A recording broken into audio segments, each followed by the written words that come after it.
Badan PBB untuk Pengungsi Palestina atau UNRWA mengatakan hampir 360.000 orang kini telah meninggalkan Rafah di Gaza sejak Israel mengeluarkan perintah evakuasi pada 6 Mei. Menurut mereka, tidak ada zona aman di Gaza seperti yang diklaim oleh Israel. Kepala UNRWA, Philip Lazzarini, mengecam tindakan militer Israel yang terus memerintahkan warga Palestina meninggalkan Rafah. Menurutnya, hal ini membuat warga Palestina di Rafah harus berpencar untuk bertahan hidup. Dia pun menyoroti bahwa warga yang mengungsi dari Gaza tidak punya pilihan selain mencari perlindungan ke tempat penampungan UNRWA. Namun tempat-tempat tersebut sering menjadi sasaran dan dirusak oleh tindakan militer Israel. Lazzarini mengaku selama ini dia belum pernah melihat kondisi seperti itu selama lebih dari 3 dekade. Dengan menggunakan kendaraan, sepeda atau berjalan kaki, bahkan ada juga yang memakai keledai, warga Palestina meninggalkan wilayah timur Rafah untuk mencari tempat aman. Sementara itu pada Senin 13 Mei, Rumah Sakit Kuwait di Rafah telah menerima perintah evakuasi dari pasukan Israel. Mengutip Al Jazeera, meskipun situasi di daerah tersebut mengerikan, hingga hari ini pasukan Israel belum menghubungi direktur rumah sakit tersebut. Para petugas medis yang bertugas di rumah sakit tersebut khawatir bahwa serangan terhadap RS tersebut akan berarti keruntuhan total sistem medis yang terbatas di Rafah. Kementerian Kesehatan Gaza pun mengatakan sistem kesehatan di wilayah kantong yang hancur tersebut bisa runtuh dalam beberapa jam jika tidak ada bahan bakar untuk generator rumah sakit. Hanya sekitar sepertiga dari 36 rumah sakit dan pusat layanan kesehatan primer di Gaza yang berfungsi. Namun semuanya menghadapi kekurangan obat-obatan, pasokan medis dasar, bahan bakar, dan tenaga kerja.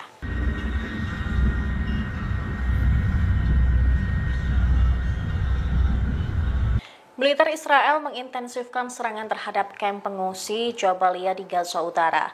Tank-tank IDF bergerak ke Jabalia sambil menembakkan peluru serta melancarkan serangan udara pada Senin 13 Mei 2024. Warga mengatakan peluru tank mendarat di tengah kamp dan serangan udara telah menghancurkan sejumlah rumah.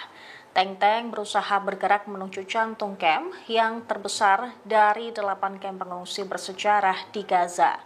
Al Jazeera Arab melaporkan bahwa pasukan Israel menembaki ambulans yang mencoba menjangkau orang-orang yang terluka ketika serangan udara Israel menghantam daerah pemukiman padat di kamp pengungsi. Jet Israel membom blok 2 dan blok 4 kamp tersebut. Warga dan petugas medis mengatakan beberapa orang tewas dan terluka dalam serangan udara di kamp tersebut semalam. Petugas medis mengatakan mereka tidak dapat mengirim tim ke beberapa daerah yang dibom karena intensitas pemboman Israel. Namun mereka mendapat laporan adanya korban jiwa.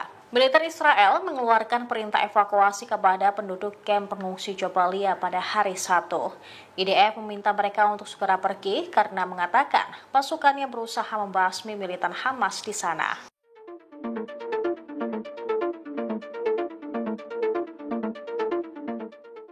Para pejabat Amerika mengutip informasi intelijen menyatakan bahwa Yahya Sinwar, pemimpin Hamas, tidak bersembunyi di kota Rafah di Gaza Selatan.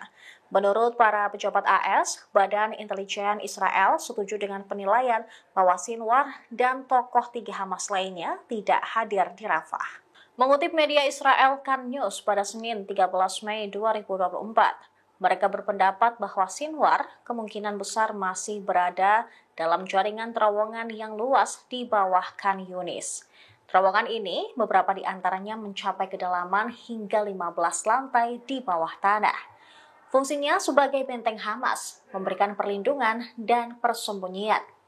Sinwar yang dianggap sebagai dalang serangan 7 Oktober terhadap Israel, diyakini dilindungi oleh sandera Israel yang digunakan Hamas sebagai tameng manusia. Terlepas dari kemampuan intelijen Israel yang luas, para pejabat Amerika menegaskan bahwa AS membagikan semua informasi relevan mengenai keberadaan Sinwar di Israel. Selain itu, pihak berwenang Amerika dan Israel menyatakan bahwa Sinwar dan para pemimpin senior Hamas lainnya tidak berada di Rafah sebelum eskalasi perang baru-baru ini terjadi. Pemerintahan Joe Biden dilaporkan telah memperingatkan Israel agar tidak menggunakan upaya mengejar Sinwar sebagai dalih untuk melakukan tindakan militer di Rafah. Sementara itu, Perdana Menteri Israel Benjamin Netanyahu telah menyarankan kemungkinan mengasingkan para pemimpin Hamas dari Gaza sebagai cara untuk mengakhiri perang yang sedang berlangsung. Ia menegaskan kembali pendiriannya bahwa perang dapat segera berakhir jika Hamas meletakkan senjata dan melepaskan sandera. Ia menegaskan kembali sikap tegasnya yang tidak mengizinkan Hamas mempertahankan kendali di Gaza, seraya menekankan bahwa selama kelompok tersebut masih aktif, Israel tidak akan mengizinkan warga Gaza untuk memerintah wilayah tersebut. Download Tribun X sekarang, menghadirkan lokal menjadi Indonesia.